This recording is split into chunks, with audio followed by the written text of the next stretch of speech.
Hi, this is Jeff Bellinghausen. I'm one of the engineers at Valve who's working on the controller project. We wanted to put together a gameplay video that shows how the controller is used in a number of different types of games. So we have some first-person shooters, some strategy games, and some other just mouse pointer type games. We're going to try and put together these updates pretty frequently. So if you have any questions about what you're seeing here, about any other types of games you'd like to see, go ahead and let us know in the comments. So the first game we're going to show you is Portal 2.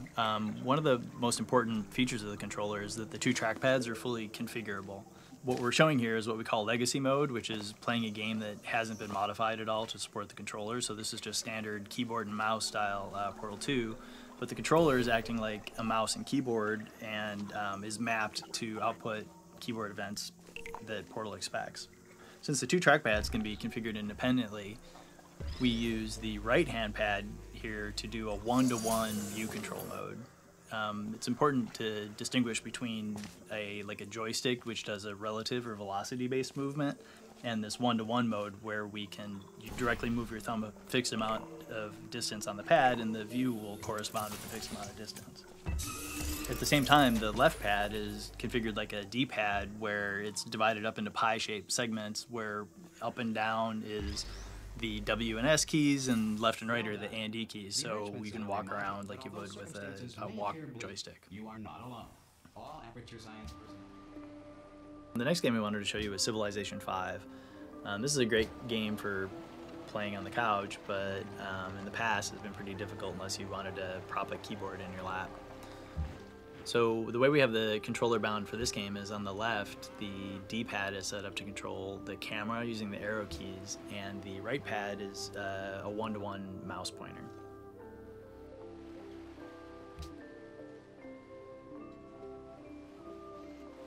The bottom buttons are bound to zoom in and zoom out, so along with the left pad arrow keys, it makes for a very fluid way to zoom around the map and zoom in and look at your units.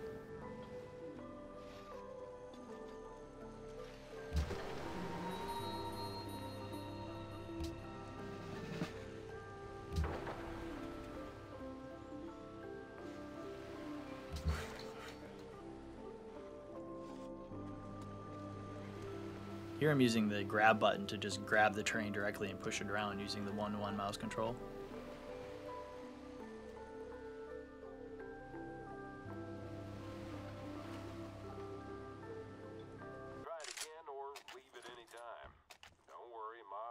The next game we're showing here is Valve's CounterStrike GO.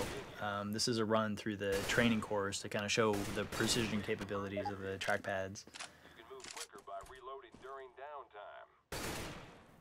One of the neat things about the controller is that it allows you to play first-person shooters without any kind of auto-aim turned on.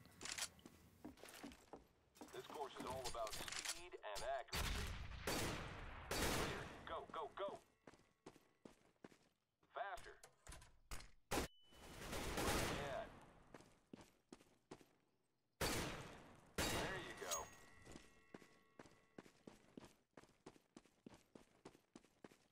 Good job. This next demo is a game called Papers, Please. It's a predominantly mouse-driven game, and so we can use both trackpads to control the mouse alternately. The two mouse movements get blended together, so I can move with my left thumb and then my right thumb, and it allows you to do a really quick walk across the screen. It's a very comfortable way to control games that need to move the mouse very precisely and yet over large distances of the screen.